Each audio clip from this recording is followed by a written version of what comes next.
सत्कारयोग पंजाबी पाठकों विद्यार्थियों चिंतकों सत श्री अकाल। SSP पंजाबी वर्ल्ड चैनल ते तुहाडा सारिਆਂ ਦਾ स्वागत है। सो अज आपां पंजाबी भाषा के निकास बारे गल करांगे। पिछले एपीसोड दे विच पिछली जो वीडियो सी उहदे च आपां गल कीती सी भी पंजाबी भाषा किहड़ियां अपभ्रंशां जां प्रकिरतां तो हुंदी हुई अज दे स्वरूप तक पहुँची है, तो उसकी डिटेल अज आपां करन जा रहे हैं। सो प्यारे विद्यार्थियों, सब तो पहला तो पंजाबी भाषा के जो आपां निकास की गल करांगे जां पंजाबी भाषा के मुੱਢ की गल करांगे, तो सब तो पहला तो साडे कोल एक जानकारी होनी चाहिए है कि पंजाबी भाषा की जो माँ भाषा जां पंजाबी भाषा की जननी भाषा वो है संस्कृत। संस्कृत अगे वधदी है प्रकिरतां तो अपभ्रंशां। सो अज डिटेल दे विच आपां इन्हां दे बारे दे विच गल करांगे कि पंजाबी भाषा दा निकास संस्कृत तो प्रकिरतां तो अपभ्रंशां राहीं हुंदा होया किवें अज दे स्वरूप तक पहुँचदा है। सो उस दे बारे डिटेल आपां गल करांगे। सो सब तो पहलां इस चित्र ते आउंदे हां पंजाबी भाषा दा निकास। सो जिहड़ा हैगा मुੱਢਲਾ पड़ाਅ, जो आपां मुੱਢਲੇ पड़ाਅ दी गल करांगे तां जिहड़ा हैगा वो है पहला पड़ाਅ दे विच 1500 ईस्वी तो लैके 600 ईस्वी पूर्व 600 ईस्वी पूर्व पहला पड़ाਅ जिहड़ा हैगा। सो उहदे जिहड़े मुੱਢਲੇ पड़ाਅ है उन्हां बारे गल करांगे। पहला पड़ाਅ जिहड़ा हैगा 1500 ईस्वी तो लैके 600 ईस्वी पूर्व तक आपां मंनदे हां। ईस्वी पूर्व तो मतलब है जिहड़ा भी साडे कोले ईसाई मत वल्लों जिहड़ा है ना, जिद्दां 1921 1902 1905 जां 2021 इदां इस तो पहलां जिहड़ा हैगा ईसाई मत का जिहड़ा आरंभ होया उदों पहलां दे समय नूं असीं ईस्वी पूर्व रूप दे विच देखदे हां। सो 1500 ईस्वी पूर्व तो लैके 600 ईस्वी पूर्व नूं असीं भारती भाषावां दे आदि काल वजों जाणदे हां। तो इत्थे जिहड़ी एक गल जिहड़ी नोट करन वाली है, पंजाबी भाषा का विकास दे जिहड़े पड़ाਅ ने आदि काल मध्य काल आधुनिक काल वो अलग ने। पंजाबी भाषा के निकास दे जिहड़े काल ने वो अपने आप दे विच आदि काल मध्य काल ते आधुनिक काल जिहड़े हैगे आ ते वो अपने आप दे विच अलग है। सो ये गल जरूर ध्यान रखिया जाए। सो पहला पड़ाਅ 1500 ईस्वी पूर्व तो मतलब ईस्वी युग शुरू होने तो पहला 600 ईस्वी पूर्व तक।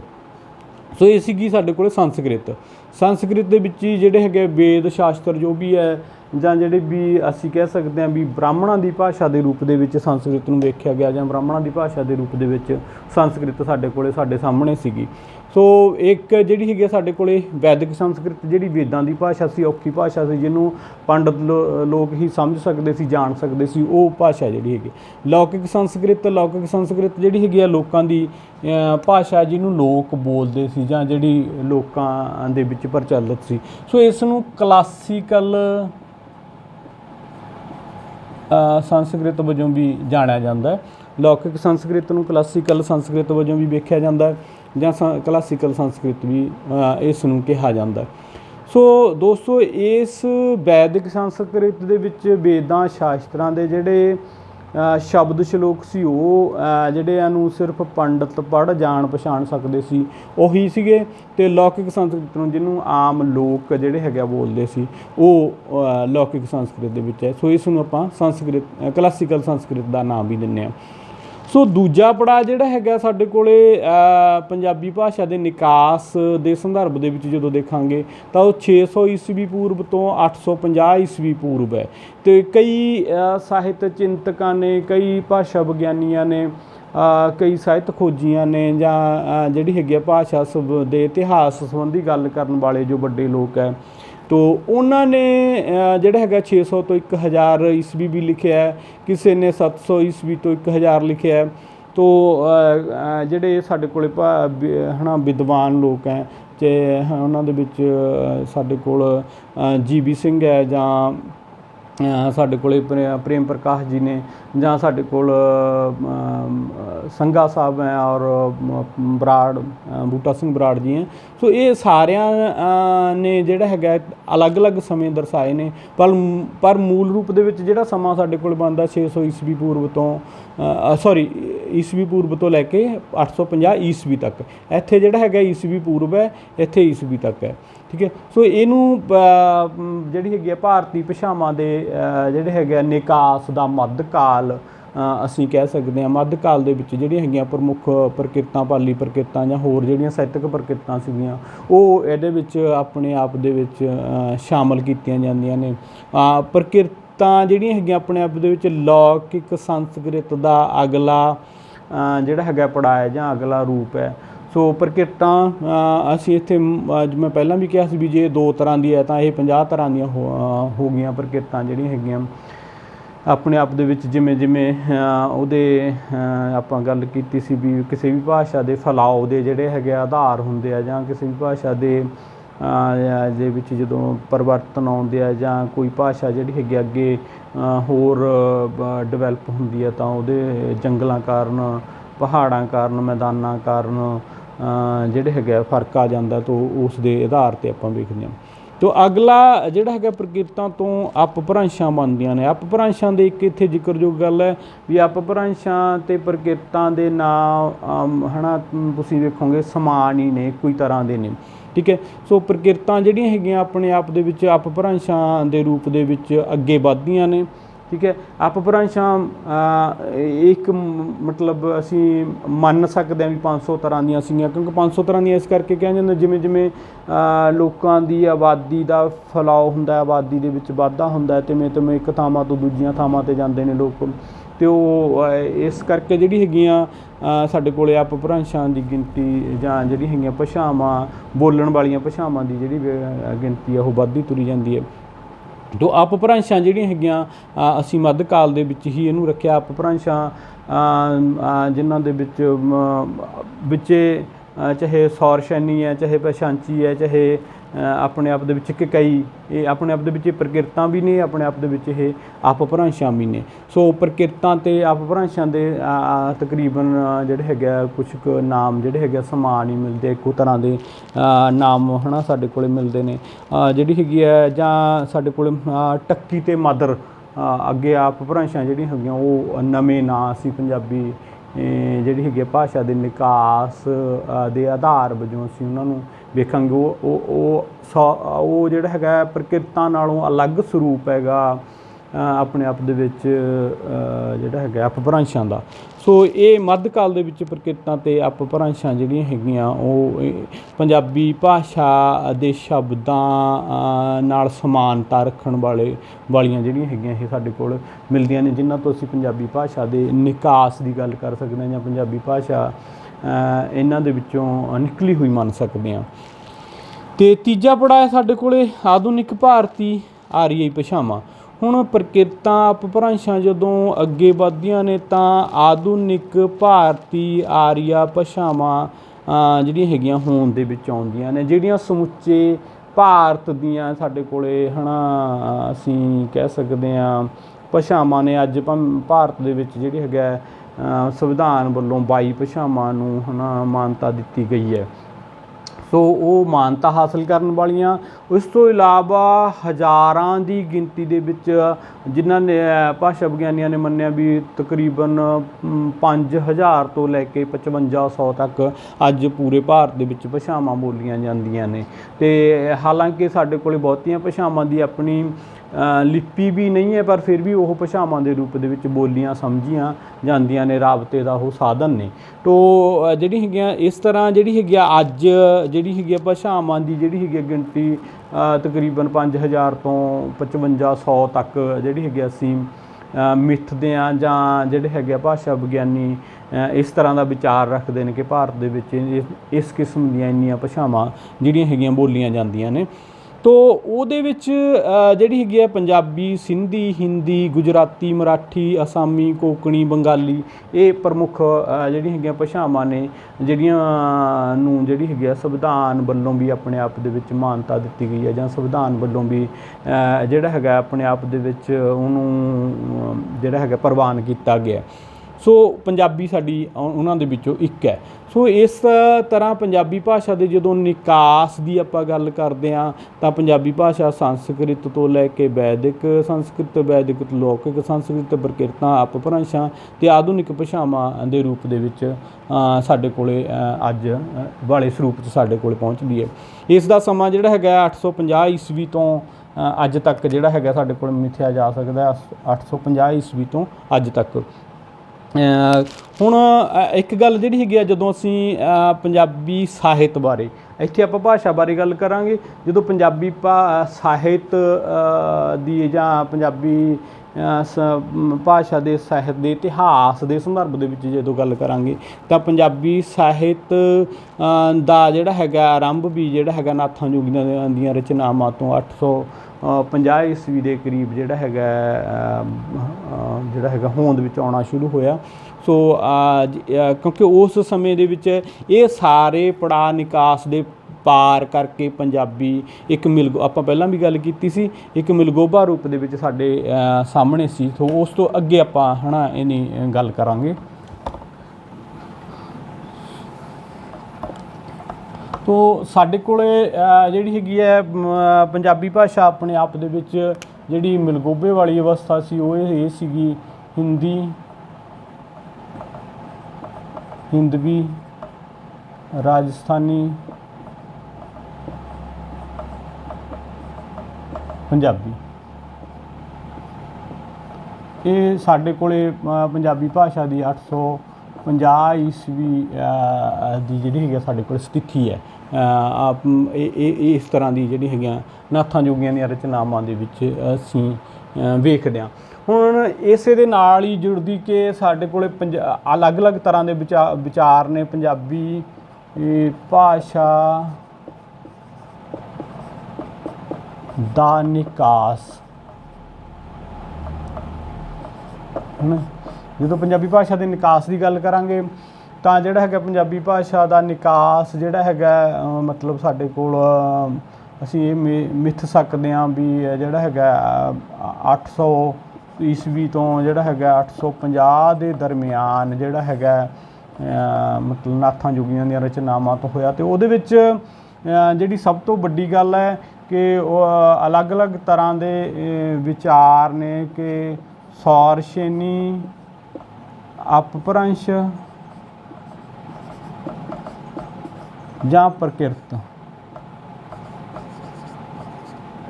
ਤੋਂ ਜਿਹੜਾ ਹੈਗਾ ਪੈਸ਼ਾਂਚੀ, ਅਪਭ੍ਰੰਸ਼ ਜਾਂ ਪ੍ਰਕਿਰਤ ਤੋਂ।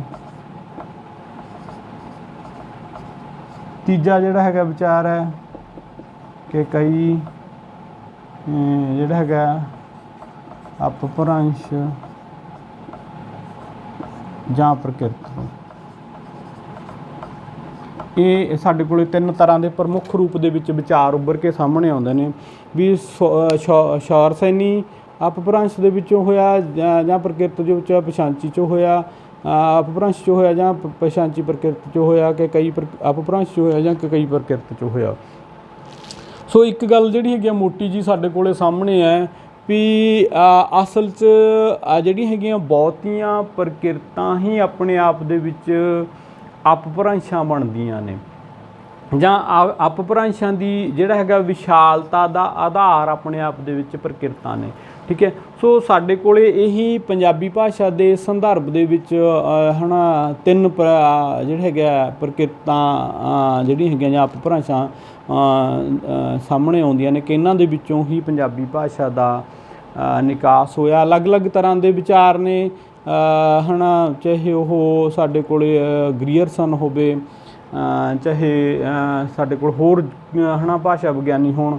ਤੋ ਇਹਨਾਂ ਸਾਰਿਆਂ ਨੇ ਜਿਹੜਾ ਹੈਗਾ ਵਿਚਾਰ ਕੀਤਾ। ਇੱਕ ਵਿਚਾਰ ਰੱਖਦਾ ਵੀ ਸੌਰ ਸੈਨੀ ਪ੍ਰਕਿਰਤਾਂ ਜਾਂ ਅਪਭ੍ਰੰਸ਼ਾਂ 'ਚ ਹੋਇਆ, ਦੂਜਾ ਰੱਖਦਾ ਪਛਾਂਚੀ 'ਚ ਹੋਇਆ, ਤੀਜਾ ਰੱਖਦਾ ਕਈ 'ਚ ਹੋਇਆ। ਇੱਕ ਚੌਥਾ ਵੀ ਹੈ ਕੁਛ ਦਰਾਵੜੀ ਜਿਹੜੇ ਹੈਗੇ ਆ ਮਤਲਬ ਜਿਹੜੀ ਹੈਗੀਆਂ ਅਪਭ੍ਰੰਸ਼ਾਂ ਜਾਂ ਪ੍ਰਕਿਰਤਾਂ ਤੋਂ ਮੰਨਦੇ ਆ। ਇੱਕ ਵਿਚਾਰ ਸਾਡੇ ਕੋਲ ਆਪਣੇ ਆਪ ਦੇ ਵਿੱਚ ਇਸ ਕਿਸਮ ਦਾ ਵੀ ਹੈਗਾ, ਨਾਗਰ ਉਪਨਾਗਰ ਜਿਹੜੀ ਹੈਗੀਆਂ ਅਪਭ੍ਰੰਸ਼ਾਂ ਨੇ ਇਹਨਾਂ ਤੋਂ।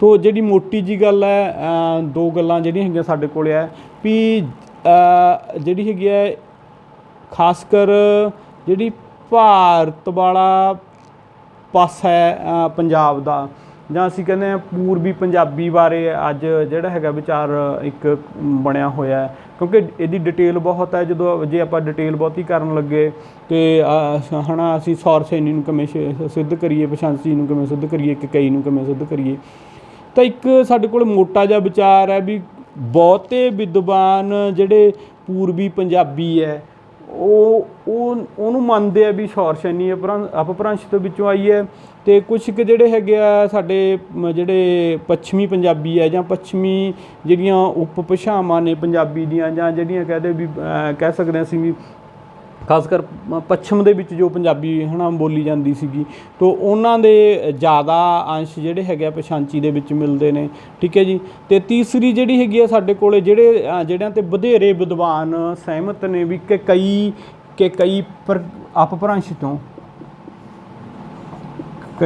ਅਪਭ੍ਰੰਸ਼ ਤੋਂ ਜਿਹੜੀ ਹੈਗੀ ਆ ਪੰਜਾਬੀ ਭਾਸ਼ਾ ਦਾ ਨਿਕਾਸ ਹੋਇਆ। ਠੀਕ ਹੈ। ਇੱਥੇ ਪ੍ਰਕਿਰਤ ਨਹੀਂ ਲਿਖਿਆ ਮੈਂ, ਅਪਭ੍ਰੰਸ਼ ਹੈ ਕਿ ਕਈ ਅਪਭ੍ਰੰਸ਼ ਤੋਂ ਜਿਹੜਾ ਹੈਗਾ ਪੰਜਾਬੀ ਭਾਸ਼ਾ ਦਾ ਨਿਕਾਸ ਹੋਇਆ। ਤੋ ਉਹਦੇ ਬਾਰੇ ਆਧੁਨਿਕ ਵਿਦਵਾਨ ਜਿਹੜੇ ਹੈਗੇ ਆਪਣੇ ਆਪ ਦੇ ਵਿੱਚ ਸਹਿਮਤ ਨੇ ਵੀ ਕਿ ਕਈ ਤੋਂ ਜਿਹੜਾ ਹੈਗਾ ਟੱਕੀ ਅਪਭ੍ਰੰਸ਼ ਅਤੇ ਮਦਰ ਅਪਭ੍ਰੰਸ਼ ਜਿਹੜੀ ਅਸੀਂ ਕਹਿ ਸਕਦੇ ਹਾਂ, ਤੋ